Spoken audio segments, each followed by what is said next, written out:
Hi friends, आज हम Indian polity का एक बहुत ही इंपॉर्टेंट टॉपिक का नाम है भारत का महान्यायवादी, जिसे अंग्रेजी में कहते हैं अटॉर्नी जनरल ऑफ इंडिया।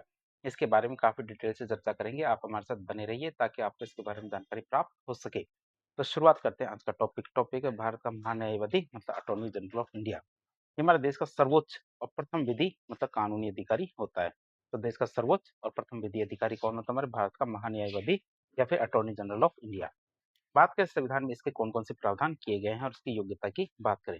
तो संविधान में स्थान की बात करें तो भारतीय संविधान के भाग 5 में, इसमें भारतीय संविधान के भाग 5 में अनुच्छेद 76 के तहत महान्यायवादी के पद का प्रावधान किया गया है। किसके? महान्यायवादी के पद का प्रावधान किया गया है। बात करें इसकी नियुक्ति और योग्यता की, तो इसकी नियुक्ति हमारे संघीय मंत्रिपरिषद की सलाह पे, किसके? संघीय मंत्रिपरिषद की सलाह पे राष्ट्रपति के द्वारा की जाती है। इसकी नियुक्ति किसके द्वारा की जाती है? राष्ट्रपति के द्वारा की जाती है और अपने मन से नहीं की जाती है, बल्कि किस कैसे की जाती है? हमारे संघीय मंत्रिपरिषद की सलाह पे राष्ट्रपति के द्वारा की जाती है। और इस पद पे आसीन होने के लिए किसी भी व्यक्ति में, इस पद पे आसीन होने के लिए किसी भी व्यक्ति में वही योग्यताएं होनी चाहिए जो हमारे सर्वोच्च न्यायालय का न्यायाधीश बनने के लिए जरूरी होती है। जैसे भारत का नागरिक होना, किसी उच्च न्यायालय में 5 वर्ष तक जज होना या फिर 10 वर्ष तक की वकालत का अनुभव होना।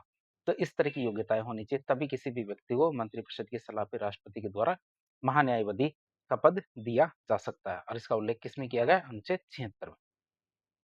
बात करें इसके कार्यकाल, पारिश्रमिक और निष्कासन की, तो कार्यकाल और निष्कासन की बात करें तो हमारे संविधान में महान्यायवादी का कोई निश्चित कार्यकाल जैसे 5 साल या 6 साल इस तरह से तय नहीं किया जाता है। वे हमारे राष्ट्रपति के प्रसाद पर्यंत मतलब प्लेजर ऑफ द प्रेसिडेंट पद धारण करते हैं। और इसका वास्तविक मतलब ये है कि वे तब तक पद धारण करके रखते हैं जब तक कि हमारे केंद्र सरकार चाहे।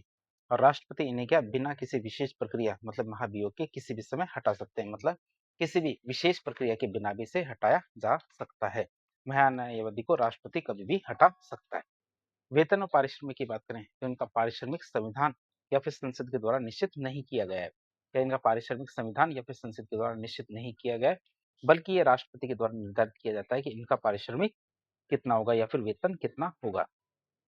फिर बात करें इनके कार्यों की, इनके कौन-कौन से कार्य और संसदीय विशेषाधिकार की बात करें, तो ये सरकार के वकील के रूप में काम करते हैं। ये कानूनी मामलों में केंद्र सरकार को सर्वोच्च सलाह देते हैं। किसके मामले में?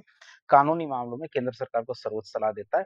और सुप्रीम कोर्ट सहित भारत के किसी भी न्यायालय में या सुप्रीम कोर्ट के साथ हमारे भारत के किसी भी न्यायालय में सरकार की ओर से पैरवी करता है। हालाँकि देखिए तो वह केंद्र सरकार के खिलाफ न तो कोई सलाह दे सकता है, ना ही केस लड़ सकता है। चाहे वो फ्री हो या ना हो, वो केंद्र सरकार के खिलाफ कोई सलाह भी नहीं दे सकता, साथ ही साथ क्या उसके खिलाफ केस भी नहीं लड़ सकता है। बात करें संसदीय भागीदारी की, तो अनुच्छेद 88 में संसदीय भागीदारी के बारे में बताया गया है। तो महान्यायवादी की सबसे अनूठी शक्ति है कि वह संसद के दोनों सदन मतलब लोकसभा और राज्यसभा या फिर कोई संसदीय समिति है उनकी बैठकों में भाग ले सकता है। वो लोकसभा राज्यसभा की बैठकों में या फिर हमारी संसदीय समिति की बैठकों में भाग ले सकता है, अपने विचार भी रख सकता है, लेकिन संसद का सदस्य नहीं होने की वजह से उसे मतदान करने का कोई अधिकार नहीं होता है, मतलब वो वोट नहीं कर सकता है। सहायक ढांचे की बात करें तो महान्यायवादी के अत्यधिक कार्यभार में सहायता करने के लिए, क्योंकि महान्यायवादी के पास बहुत सारा काम होता है और इस काम में सहायता करने के लिए सॉलिसिटर जनरल मतलब सॉलिसिटर जनरल और एडिशनल सॉलिसिटर जनरल की नियुक्ति की जाती है। तो 2 पद होते हैं इनकी सहायता करने के लिए। कौन कौन से? एक तो सॉलिसिटर जनरल और एक एडिशनल सॉलिसिटर जनरल की नियुक्ति की जाती है। आप इसे याद रखेंगे, सॉलिसिटर जनरल का पद वैधानिक है न कि संवैधानिक।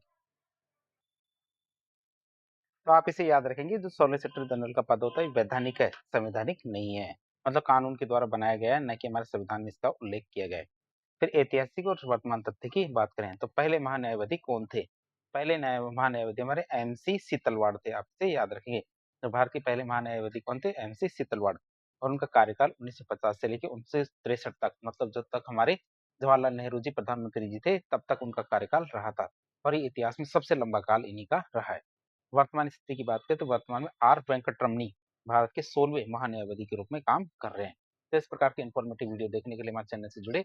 वीडियो यदि पसंद आता तो वीडियो को लाइक करें, चैनल को सब्सक्राइब करें, अपने दोस्तों के साथ शेयर करें। धन्यवाद।